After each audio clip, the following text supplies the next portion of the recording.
Good morning, everybody, and welcome to Solidarity Live. Hi, Alex. How are you? Well, it's Friday. It's been a busy week. It's the Memorial Day weekend, though, so that's nice. We are approaching, I think, sort of one inflection point on a lot of the stuff that we've talked about. With the president's going to release his budget this afternoon. This evening, which is the Friday news dumps of Friday news dumps. I mean, like you release it into Memorial Day weekend. Not going to be a lot of discussion on that, but that's in many ways the official starter gun on the reconciliation that we've been talking about and that we've been working on. And there's a lot of plays on the healthcare front with Medicare negotiation and expanding coverage. Another whole portfolio of work that we do at Social Security Works is working on improving and expanding SSI. We do that. We're definitely second fiddle to our guest who is leading this campaign, is a friend of mine, of ours, the host of Off Kilter, senior fellow at the Century Foundation, and just all around badass for justice, Rebecca Vallas. Well, so why didn't you put that in my Chiron, Alex? If you're going to give me badass for justice, which I will take as a title, like put it in the Chiron. That's all I'm saying. It's true. That's on me. That's on me. It's an accurate title, though. Hi, Rebecca. Hey, Jocelyn, and hey, Alex. No, in all seriousness, thanks for having me. And thank you guys for being the kind of show that wants to talk about a program like SSI, which gets forgotten by pretty much everyone in the mainstream media all the time. Well, let's actually start even before that, because I think that it's forgotten by corporate media on purpose, memory hold.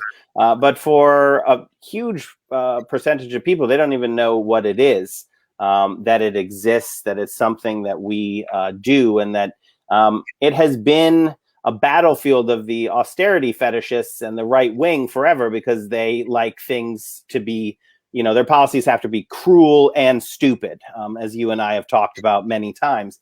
They actually have to hurt people, and then they have to not accomplish the thing that they supposedly are supposed to accomplish. So they hate SSI because it works. It's not anything super generous, but it is a life-saving program for people who need it.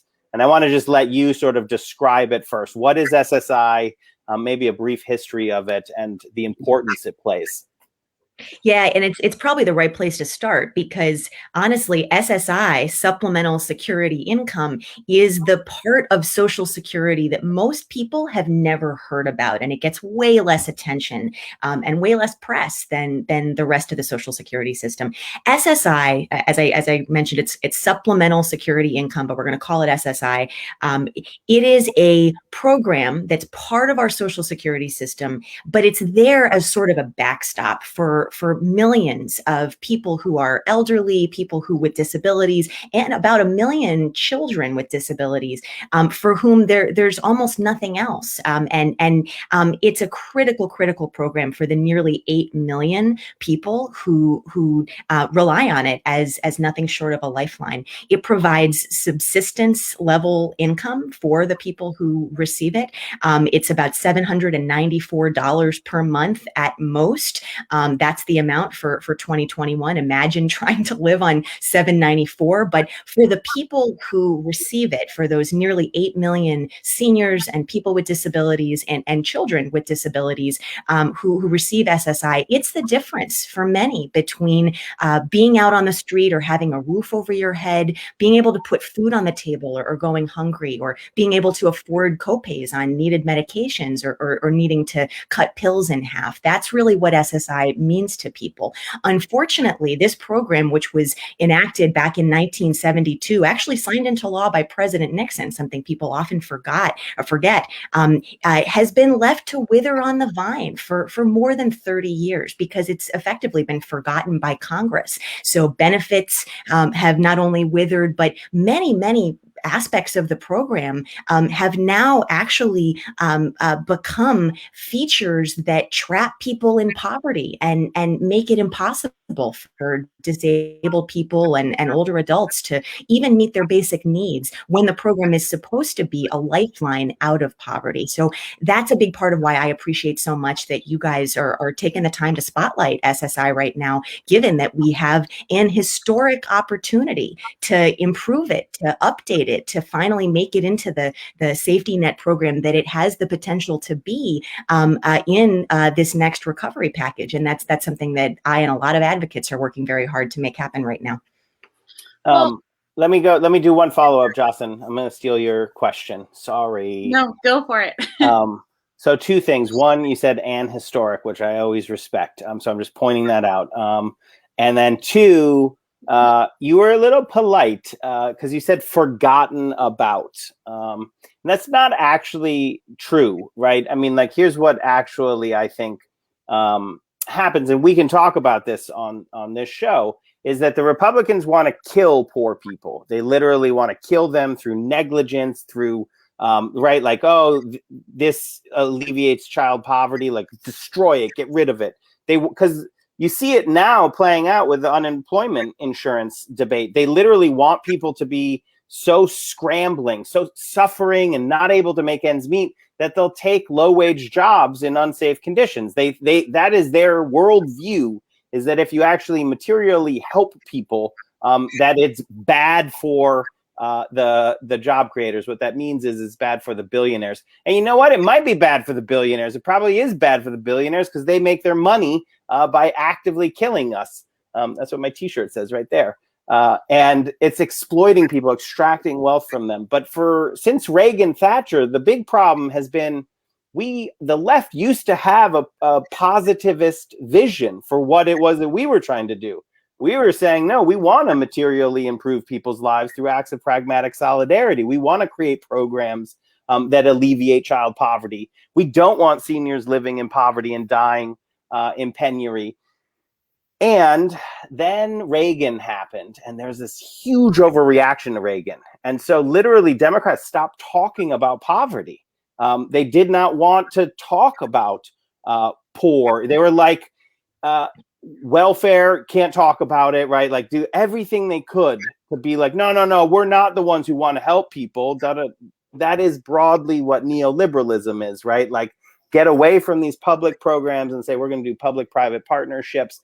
But it's been decades where Democrats have not prioritized defending and improving these programs because they thought it was bad politics. And maybe some other things in there. But there's been a shift now, right? I mean, it's like now actually in the pandemic, there's a much broader acceptance by the American people that they've been they've been tricked by the right-wing reactionaries, that in fact the government can do good things and needs to and should. It's our money, right? Like we living in society create all of this. So it needs to be for the benefit of us. And the pandemic, I think, gave us an opening, and you saw that. And now you're pushing in this new framework, and it's been heartening to see, the pickup on the Hill in Congress, on the Senate and in the House. So can you talk about that? Do you have any insight as to how that happened? It happened kind of quick. We saw it happen also on Medicaid. You used to not be able to talk about Medicaid. You sort of protected Medicaid with Medicare, but you didn't lead with Medicaid.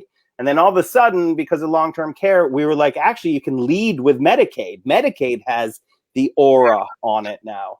Do you think that's similar to what's going on? And Alex, I think you're 1,000% right? That for a long time, progressives have been largely in a defensive crouch when it comes to most of the safety net, right? And I think that has coincided with a lot of fear of talking about poverty, and a lot of that comes, from the Reagan myth of the welfare queen, right? There was fear about talking about poverty because people had been lulled into starting to believe that it really is a story about us and them. And it's It's not. Poverty is a mainstream experience in the United States because we have a broken economy that only works for the wealthy few and does not work for the rest of us. So we've got nearly half of this country struggling to afford food and housing and healthcare and childcare and other kinds of basics. And that's the reality. Of course, we have a federal poverty measure in this country that doesn't do any level of reasonable job of capturing what it actually costs to afford a basic standard of living. So we don't even know how many poor people we have in this country because we don't even measure it appropriately. But setting that aside, Alex, I think you're 1,000% right that defensive crouch has been the position for a long time. And that's true of SSI along with so many other programs. So as we've been now finally over the past several years starting to talk about expanding Social Security, we're finally now in this moment having a conversation about expanding a critical part of Social Security, which is SSI. And you're right, it hasn't just been forgotten by Congress. Actually, the only attention that SSI has gotten from Congress over the past decade, or actually over the past 3 decades, but certainly in the past decade, has been attempts to cut it. And sometimes, unfortunately, those have been bipartisan attempts to cut the program, including SSI benefits for children in particular, which was a particularly nasty congressional debate several years ago that you and I were both involved with and that you remember well. But now where we are, and it actually it kind of dates back to the presidential campaign. We saw a presidential campaign, a presidential primary cycle where every single Democratic candidate for the presidential nomination put out a disability plan. And that's the first time that has ever happened in history. President Biden was among those candidates who put out a disability plan. And his plan included truly historic commitments to expand and update SSI. And that is really kind of the beginning, I think, of this story of going on offense now in a real way. That made it real. It wasn't just advocates anymore starting to say, actually, we need to update this program. President Biden's big 5 proposals as part of his disability plan were bold. They were to increase benefits because currently SSI benefits only max out at about $794 per month. No one can live on $794 per month. You can't afford a 1-bedroom apartment at fair market rent in any state in the United States, even if you spent 100% of your SSI benefits on rent. That is how low benefits are. They're just 3/4 of the federal poverty line that, as I mentioned before, doesn't even represent what poverty actually is in this country. And President Biden proposed, let's increase benefits at least to the federal poverty line. Is that enough? No. But would that be a huge, huge step forward? Yes. He also called for updating asset limits in this program, which is incredibly, incredibly important. One of the things that isn't really well known or well understood about this program that people forget so often is it's not just means tested. You don't just have to be poor, very, very poor to be eligible. You also aren't allowed to have even modest emergency savings, or else you lose your benefits. $2,000 is the asset limit in this program, and it hasn't budged since 1989. You've probably got people watching right now who are younger than the last time that the SSI asset limit was changed. And there are other program rules as well that Biden proposed to update, such as income rules that haven't changed since 1972 and are just another backdoor benefit cut. There's a particularly nasty rule that is in force in the SSI program that Biden proposed eliminating and should be applauded for proposing to eliminate. It's a rule, and this will just give your viewers a sense of how cruel and mean-spirited so many features of this survival program are. This rule means that if you get even a bag of groceries from a friend or a loved one, or a place to stay so that you can get off the street and not be homeless, you will see your benefits cut by 1/3. What kind of a policy is that? That kind of policy making has no place in the American social contract. And yet that is how we're treating disabled people and seniors who have, in many cases, nothing else to rely on. Biden also proposed eliminating cruel and mean-spirited marriage penalties that, because of their existence in the SSI program, mean that marriage equality is out of reach for disabled people. Millions of disabled people across this country, including friends of mine who haven't been able to get married because they would lose their SSI benefits. That's not the kind of country that we want to be. And it's time. It's long past time to make these kinds of changes and updates to this incredibly important part of Social Security, so that no seniors, no disabled people live in poverty, which was Biden's commitment on the campaign trail. Well, Rebecca, as you're talking, I'm just struck by, like, Republicans are allegedly the party of free enterprise. How does anybody climb out of poverty if you're essentially disincentivized from moving forward? Wouldn't an ideal world be where people who are maybe struggling with a disability or older would be able to protect their assets and, work towards whatever goals they have for themselves? Like you're talking, it's just such a heartbreaking paradox for people. Yeah, you're 1,000% right. And I want to be clear, the better policy wouldn't just be to update something like an asset limit. It would be to eliminate it altogether. We have no business penalizing savings, right? You hear from so many policymakers and particularly conservatives that the right thing to do is to save for the future. And it is, and it's something we want to be, incent for everyone and make possible for everyone. And yet that's not how we treat poor people in this country, right? We penalize them if they actually do manage to put away some savings. So you're 1,000% right, Jocelyn. I think, though, the thing that I'm really struck by is that there is broad bipartisan support for making these changes. It just doesn't exist in Congress. Actually, some polling that the Century Foundation put out just yesterday with our partners at Data for Progress looked at all 5 of President Biden's SSI commitments, some of which I was just walking through, and we found that the American people overwhelmingly want to see these changes made, and that isn't just progressives. That's and registered Democrats, because it was a poll of likely voters. It's also independents and it's also Republicans. We saw 79% overall support. I mean, that is almost 8 in 10 Americans for increasing benefits, for example, to at least 100% of the austere federal poverty level. And that's a jaw-dropping overall number, but that included more than 6 in 10 Republicans. And that was even when you ask the question, naming this as one of President Biden's proposals. So Republicans support these kinds of changes and these updates because they're common sense. And frankly, I think because they understand that what if they were one day in that situation of not having anything else to turn to and needing to figure out how to make ends meet? Because disability is something that can happen to anyone at any point in our lives, right? And of course, getting older is something that we're all going to do at some point.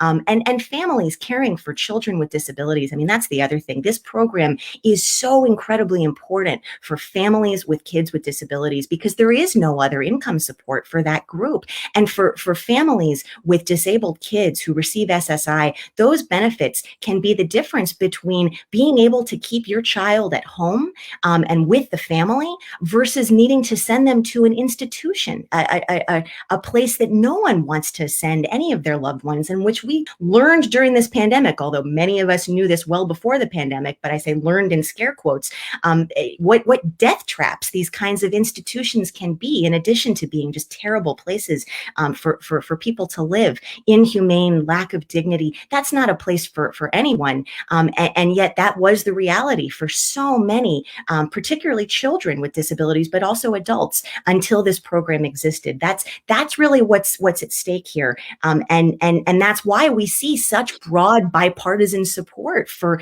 updating and expanding this incredibly important program. We just don't see that bipartisanship in Congress.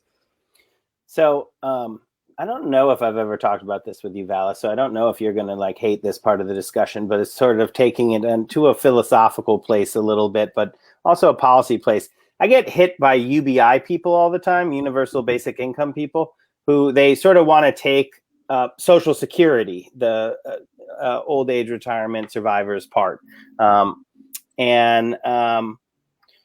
Wait, what did I say there? And disability. Sorry, I said retirement twice. And I won't go through the whole thing about, this is insurance. And I'm like, no, you got the wrong thing. And I'm like, but we do have a place to give cash assistance. And we understand that concept. Absolutely. And it's SSI. And what you should be doing is strip away all of the parts that are asset limits, merit, right? Like it should just be a cash transfer to populations who need it with as little invasive paperwork as possible. And then as UBI, and like some of them are terrible tech bro people who are terrible and they want to destroy the other programs and just replace it. But there are some people who see it more as like a dividend program, like in Alaska, the oil dividend. Like that, this country, by being part of this society, you are owed a little bit of assistance. And we can get into if you need it or not, but to get it up to universal, why not start with a program that accepts the philosophical axiom that no, a government should provide cash assistance to people, and we shouldn't make it onerous, right? Like that, we shouldn't make it hard. We shouldn't be like, you can't get married or we won't give this to you, right? Like what kind of yeah, I'm not supposed to swear. It's just terrible, right? Like what's the point of doing that? And I will ask a question here.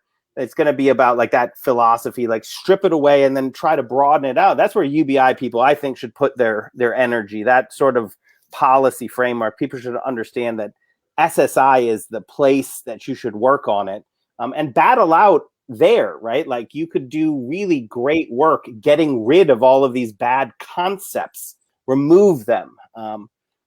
And then I'll tell my SSI stories because it's bad. And I don't think people who haven't had frontline jobs, I was a health educator. If you haven't worked with people who need these programs, or, homeless people who need these programs, like marginally housed people living with disabilities, like the difference that this makes is literally life. It's life. It's like, I was going to die if I didn't spend some of my SSI to get a house, a roof over my head for that night, that weekend, that, right? Like my family needed whatever for this small amount of time. But maybe you can also just spell out a little bit more the inhumanity of the help part. So like you talk to people and you're like, oh, well, do you have friends, family that you could, call on and ask for help? Food pantries, right? Like people are like, oh, there's all this stuff out there that maybe you could take advantage of. And people would be like, it's not like people have an absolute understanding of what the program works. They just know that like if they do the wrong thing, they lose their check. And it's such a bizarre mindset to be in, right? Like, well, I can't get too much help because then I might lose my help. And so it puts people on purpose in a position that they really can't escape from, and traps them there. And, we work on this, we read about it, and I'm not going to pretend I understand all the rules and regulations because it's been built up and some of them are contradictory. It's a spider web, right? It's literally meant to entangle people and catch them because it's set up to make this to dissuade people from getting SSI and then making it hard if you do. Yeah, Alex, I mean, this is a really important part of the conversation too, right? Because it's not just that SSI has been neglected for over 30 years and has become a program that now traps people in deep and enduring poverty, right? Instead of lifting them out of it, right? All of that is true. And that's why we're talking about the need to bring this program into the 21st century so that it becomes a lifeline again that protects people from poverty, as opposed to being a program that is in fact actually trapping people in poverty, because that is what it is doing right now. But that's just part of the conversation. This other really important part of the conversation that you're also bringing up, Alex, is how incredibly difficult this vital survival program is to access. And I say that as a former public benefits lawyer who used to represent people who were facing real problems accessing this vital program. And that's because it's a system system. We've set up a system that is designed to deny people rather than to be there for people in their time of need. And it's often said, and I often say, you basically have to have a law degree to access disability benefits in this country. And that's not just true of SSI, that's also true of Social Security Disability Insurance, the sister program to SSI within our Social Security system. We're talking about 30-page applications that are all written in legalese, and every word of which matters greatly to whether a person is going to be approved. We're talking about mounds and mounds of medical evidence that's required for people who are qualifying on the basis of disability. The number of hoops that people are supposed to jump through and to navigate in order to access survival benefits, it's inhumane, and there's no other explanation other than that we have intentionally set up a system that is designed to deny people because we don't want it to help all the people that it might be able to help, and there's a name for that. There's a name for that in political science. It's called bureaucratic disentitlement. That is the paradigm that we operate with in this country when it comes to disability benefits. And there was a study actually done back in 2015, so pre-COVID, right? That by the University of Michigan, that looked at the take-up rates of SSI among eligible populations. It found that about half of people who are eligible for SSI in this country are not receiving SSI because they aren't able to access the program. If we saw those kinds of take-up rates in almost any other program or policy in this country, we would have hearings, we would have national outcry, but we don't hear about it. What we have heard about and what has provided something of an opening to have this conversation on how hard we made it to access disability benefits in this country is, of course, the pandemic. And so now during the pandemic, what we have seen, and this is really, really tragic stuff that I'm about to describe, what we have seen is SSI, this vital survival benefit, at absolute historic lows, both in terms of new applications and awards during the pandemic. We have seen month after month after month of historic lows, one beating the other in terms of worst month on record for this program. And that's at a time when we should be seeing more people than ever getting help from this program because it's means tested, meaning it's there for people when they're low income and income eligible. We've got more people income eligible right now because of an economic downturn. So if that doesn't ring huge alarm bells in everyone's minds about how hard we made it to access this critical part of Social Security, this critical safety net, then I don't know what will. I will say I've got some level of optimism that we're at least finally starting as a nation to have that conversation. There's been this myth out there, this myth that the mainstream media just perpetuates over and over, and that conservatives perpetuate over and over, that somehow disability benefits are really easy to get, or too easy to get, in fact, in this country. We hear that all the time from people who don't know because they've never come into contact with the system, so they have no clue what they're talking about. But any person who has tried to apply for these benefits or knows someone who has can tell you we've got the strictest, most rigid and difficult to access disability benefit system in the entire developed world. And that's not just me talking, that's not just advocates talking. That's according to the OECD, the Organization for Economic Cooperation and Development, looking at the US compared with countries, our other peer nations in the developed world.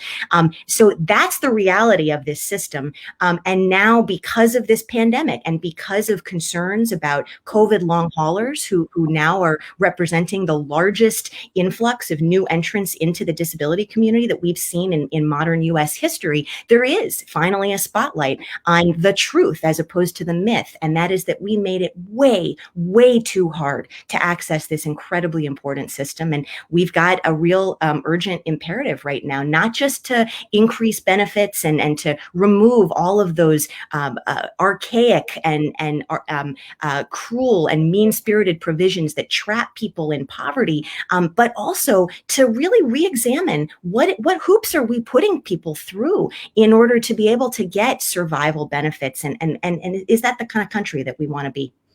Well, and as we're talking, I'm struck by the fact that, a lot of privileged people who have never been a part of the working poor are just incredibly delusional about what it does psychologically to be a member of the working poor, and the stress and the strain, and like all your intellectual energy is going into surviving. So no, there's not time to do a 30-page application like you're saying for benefits. But the other thing, you know, one of the things that I'm thinking about is the incredibly high number of people who won't apply for benefits, or the number of the working poor who don't receive their tax return that they're entitled to because of what you're talking about. Simultaneously, the stress and the anxiety and the jargon. And in this country, we have gaslit people into believing that they are not entitled to the support that their tax dollars entitle them to. We've gaslit people into saying, oh, you're fine, you'll figure it out. If you accept benefits from the government, then you're some kind of welfare queen, or you're lazy. And one of the greatest, you know, most manipulative propaganda tactics the right and members of the Democratic Party too have committed against the poor is to endow them with this belief that they are not poor, right? Like everyone in America is middle class. The rich claim they're middle class. The working poor don't want to be seen as poor, so they're not going to advocate for themselves the way they should. And that is a terrifying thing. It breaks up the solidarity we could have if we were like, yeah, you know, wages haven't significantly gone up since the 70s, and yet our rent has quadrupled. That's not okay. Instead, it's, I'm a hustler, I'm going to figure it out. I don't need disability benefits. I don't need, like, and then even if you are willing to do it, it's tremendously complicated. I was on SNAP benefits for a few years of my 20s. It's not easy to get those benefits. And I was making like something like a crazy low amount of money, and I got like $50 a month. I don't know about you guys, but how much can you really, $50 a month, that's like, that is not enough to where you're going to stop working. But the myth of what benefits entitles you to, and the myth of how you get them, and the stigma associated with even being interested in accessing those benefits is a tremendous barrier that we have to fix. And we have to fix it on a lot of different levels, legislative, but cultural too. I mean, do you guys disagree with that?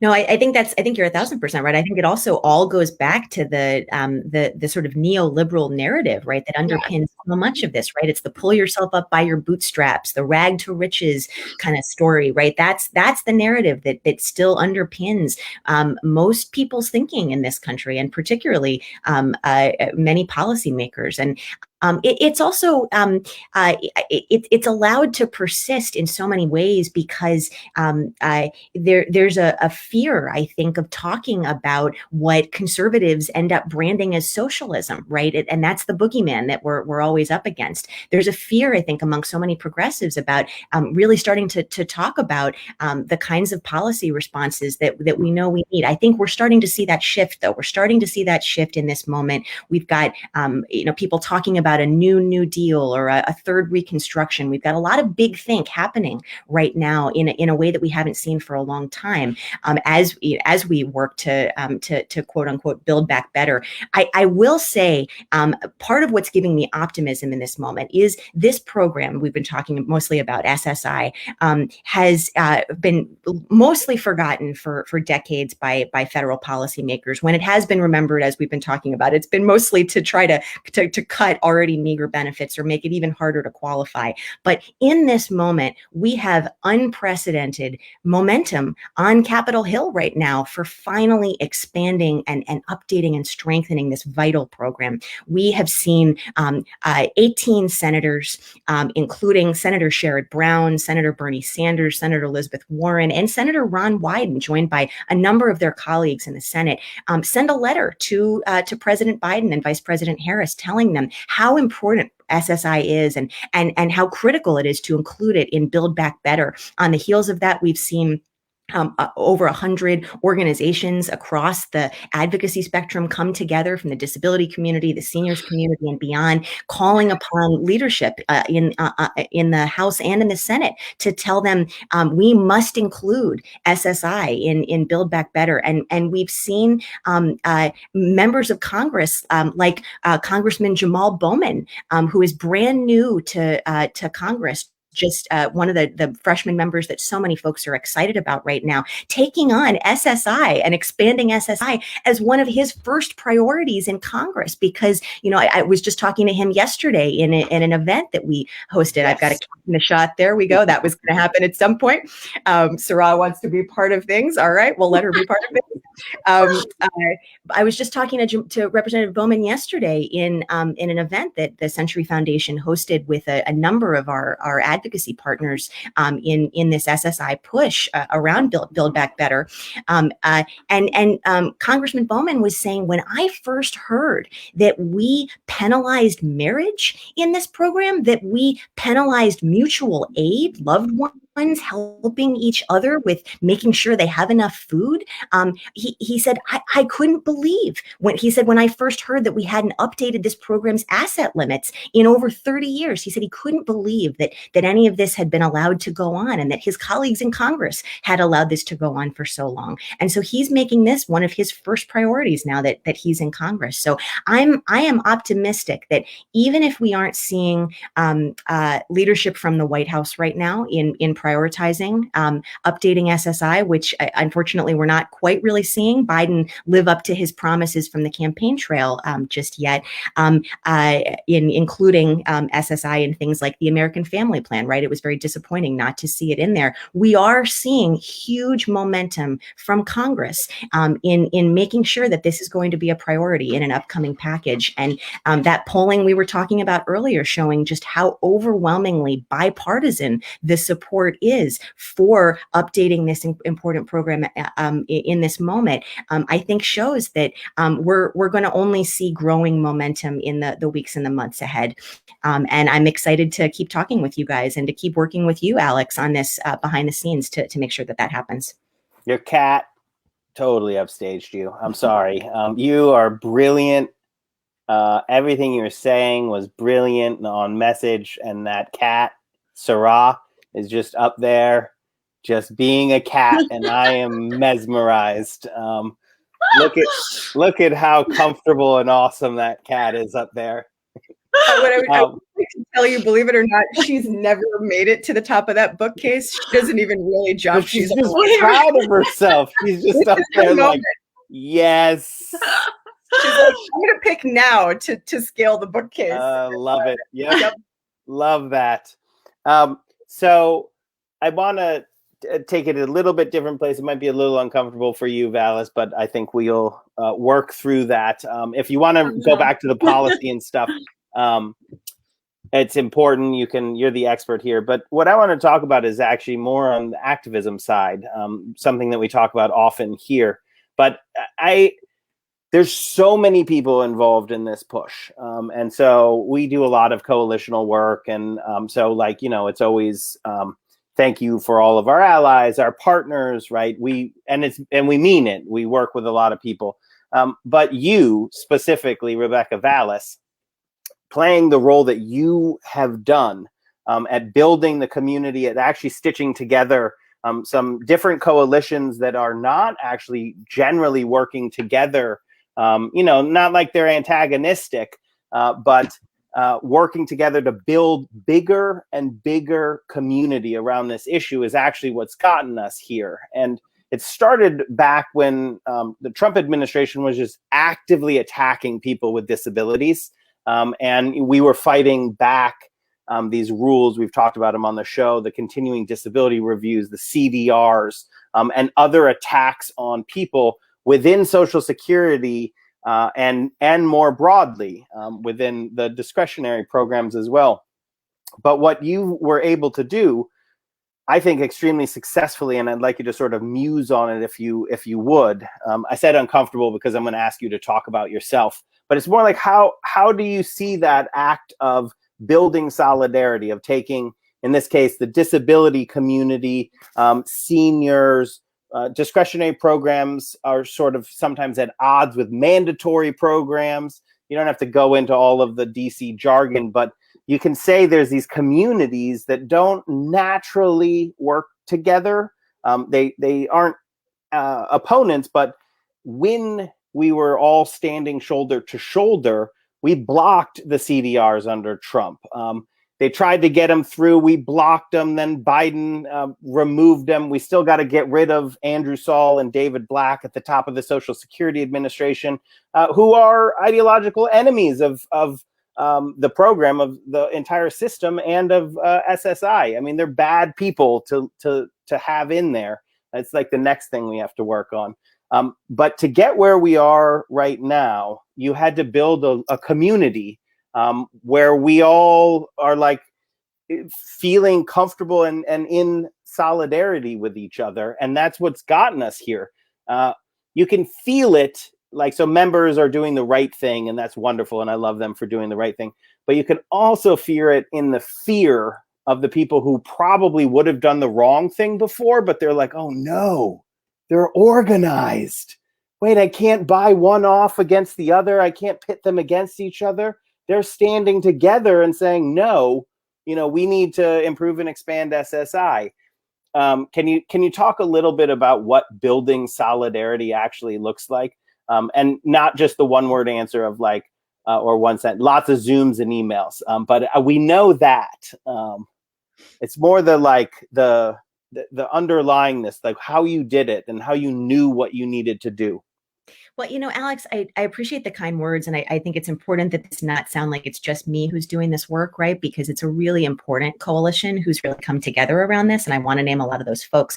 But I think that the story really starts actually back in earlier in the past decade, back in 2013, 2014, right? We were in the middle of a fight for our lives on Social Security disability insurance. And that was when I actually started working most closely with you as Social Security Works, because what we were seeing was all kinds of austerity scaremongering around Social Security, but in particular the disability programs, because there was the need to do something that had been done many times in Social Security's history to rebalance the trust funds, right? The old age trust fund and the disability trust fund. And there was an attempt by conservatives to pit older folks against disabled folks, to make it generational warfare, to say, you know what, if we can divide, we can conquer. And that was what conservatives thought they were going to be able to do.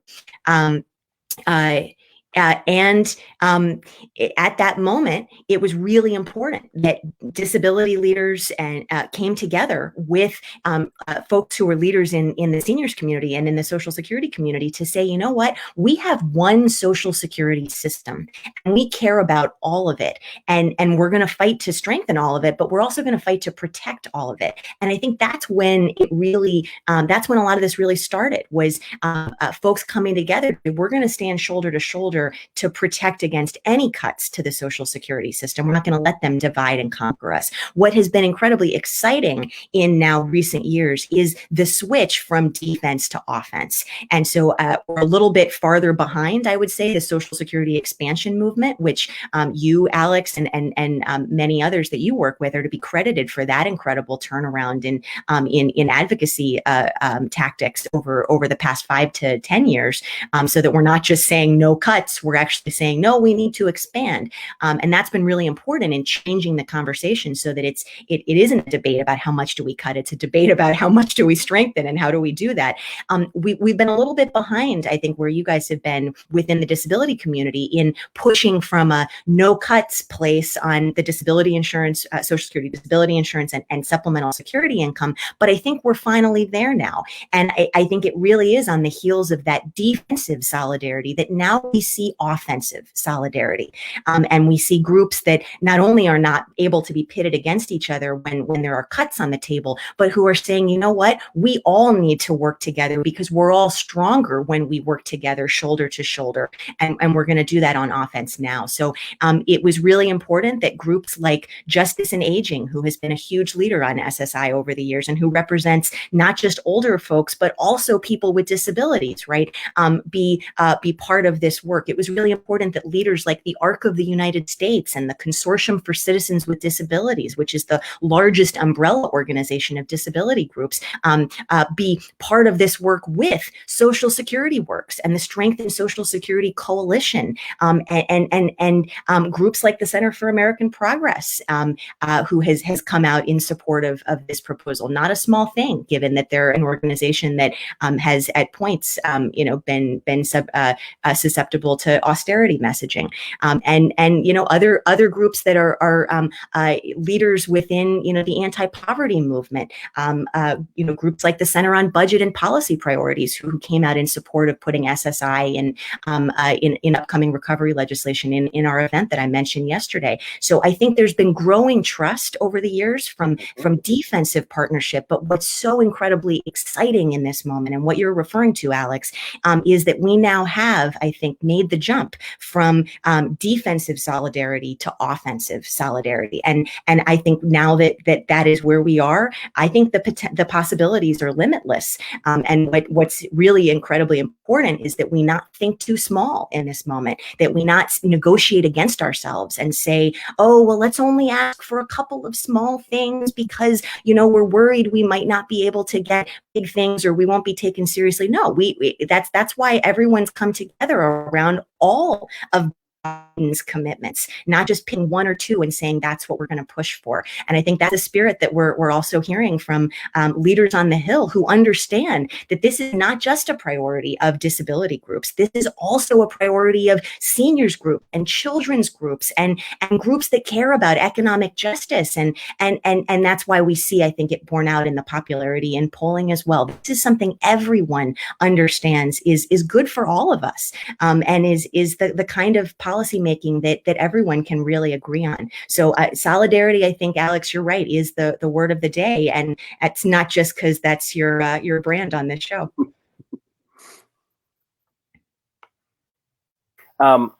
Jocelyn, do you want to? We only have a few minutes left with Vallas, so I know. That's why I was. I was typing to you like, hey, do you want to close us out here with Vallas, or do you want to ask another question? I mean, I just want to know, okay, so how can people support you? I know everything you're doing is at a very high legislative level, but is there ways for people to get involved and support your work, Rebecca? Absolutely. And I so appreciate the question. And I apologize if my connection is not ideal right now. Whatever's going on with Alex is saying I'm glitching. If that's the case, I blame the cat. It's obviously the cat's fault. Yes, clearly. I don't know how, but blame her. I really appreciate you ending on that note, because that is exactly, I think, the thing people need to be taking away right now is not just to watch this from the sidelines. Oh, this is just going to sail through and happen. No, we all need to be taking action right now, because there are a lot of priorities that need to make it into this next package, and others that are really important for the disability community as well, like home and community-based services, long-term services and supports is what that means, that allow people with disabilities to live at home and in their communities instead of, again, being sent to isolating and terrible and inhumane death trap institutions, right? So that's another huge priority, and one that we have more from the White House about than we have about SSI to date. But what needs to be happening in this moment is we all need to be raising our voices, and we all need to be talking to our members of Congress, calling our members of Congress, emailing them, tweeting at them, whatever it is that people do, whatever it is that your viewers do, to tell their member of Congress what they think. They need to be saying, you know what? It is long past time that we remembered SSI, and the only thing more shameful than how long SSI and its beneficiaries, its elderly and disabled beneficiaries, have been left behind by Congress would be to leave them behind one more time when we have this unprecedented and historic opportunity to be strengthening our nation's social contract. So folks need to be contacting their members of Congress. People might be listening and going, yeah, but I've got a Democrat, that represents me. Do I really need to talk to them? Yes, you need to talk to them. All members of Congress need to be hearing about what a priority this is. But folks can also, if they're looking to learn more, and I would encourage people to check this out, they can go to hashtag demolish disabled poverty. I'm going to say that again. That's hashtag demolish disabled poverty. And that's an active, ongoing, grassroots-led campaign that is kind of living in the Twitter sphere right now. The reason I'm suggesting that folks go check it out, and I'm going to give a hat tip to my partner in crime who launched that online campaign. His name is Matthew Cortland. He is a brilliant advocate and lawyer, and also a former SSI beneficiary himself until fairly recently. He is just one of many people with lived experience of the human consequences of decades of federal neglect of this program, raising their voices using that hashtag. And so I would encourage folks to check it out, because that's where you can hear from not just me talking about my former clients or people that I know, but folks who have lived current and recent experience of what it's like to try to live on $794 per month, what it's like to try to live with a penalty if you save $1 more than $2,000, what it's like not to be able to marry the person you love because you need to preserve your survival benefits. So check out Demolish Disabled Poverty, hashtag Demolish Disabled Poverty on Twitter. But call your member of Congress. That's what folks need to be doing right now, and say this needs to be a priority in Build Back Better. Rebecca Vallas, Badass for Justice, is always a pleasure to talk with you. And your cat is just really a boss, continues to sit on top of the bookshelf like a boss. Think about. But we'll thank get you. her own Chiron next time. Next time. Yes, exactly. And thank you for everything that you do and for joining us here on Solidarity Live. Thank you so much. Thanks so much for having me, guys. Appreciate you time, and appreciate that you guys are the kind of show that wants to lift up a program like SSI. You will. So, Jocelyn, we got a couple minutes left. There's a lot. It's always fun talking with Vallas about. I know, she's so great. About anything, but especially about the campaign that she led is especially fun. You saw why I said it was going to make her uncomfortable to say how important she was in the effort, because she immediately was like, everyone else is so important, which I get, because that's what I would do too. It's like an organizer's thing. But Vallas is they're rare dynamos who are driven with a compass focused on justice. And I know you know this too, as a rare dynamo focused on justice. We can create enormous amounts of change. And so if we can find the solidarity to and help each other accomplish what we're doing, it's amazing what a focused and strategic, it has to be strategic. People who can bring strategy, which is generally just a string of if-then statements. It's just Boolean logic. But it's amazing that a lot of people live without that. They just seemingly do things and don't think if this, then that, if this, then that. But it's amazing what you can accomplish. We're up against big money, big opponents in these fights. But what a person with a spark and a drive who collects and organizes other people with sparks and drives, and then has more people coming in solidarity, and it's inviting. And I think Vallas is so correct in her insight that the solidarity when you're being attacked, that you build the trust when, we stand together and we're like, no, we're not going to let you take away people's benefits. And we can build, they always try to pit the disability side against the senior side and Social Security, always. And when we were able to unite and be like, you're not going to be able to pit us against each other anymore, and then build out from there, it's been a sea change. And that solidarity was built when we were under attack. And so it's important. That's why it's so important to step up when other people are under attack, or you're under attack, for other people to step up for you. I sort of sum it up with if you're quiet when the boot is on somebody else's neck, you will inevitably wake up and it'll be on your own at some point. But more important than just keeping the boot off your neck is that defensive solidarity is what turns into the offensive solidarity, where we can system change into something that's better. Take the boots and get rid of them completely. I'm leaving you no time to wrap up. Sorry, Jocelyn. It was just a really fun show. No, it was. No, you can wrap up. That's okay. But I will actually, no, I want to say one thing, just one. As always, the personal and political are, for me, like, I don't create that silo in my brain, right? And I think what people need to get as we move forward is that politics is not a dead thing. It's a living thing. And our creative potential that we're always trying to access as human beings, like our spiritual potential, our emotional potential, is best actualized when we're advocating for each other. And I think, we get like, oh, this issue, that issue. No. This is not a dead legislative thing. This is a living opportunity to be our best selves. And because it's not totally selfless, we will all be old someday. Most of us will be disabled at some point. All of these issues are things that tie us together, and they're also how we become the best versions of ourselves. So, like, win-win on every level. So, do you guys want to say goodbye? We're already at time. We're at time. What you're saying is solidarity feels good too. It does. It feels good. It's good for you. Stand in solidarity, and we can do great things. Yes. So thank you all for listening. We'll see you again next week on Solidarity Live.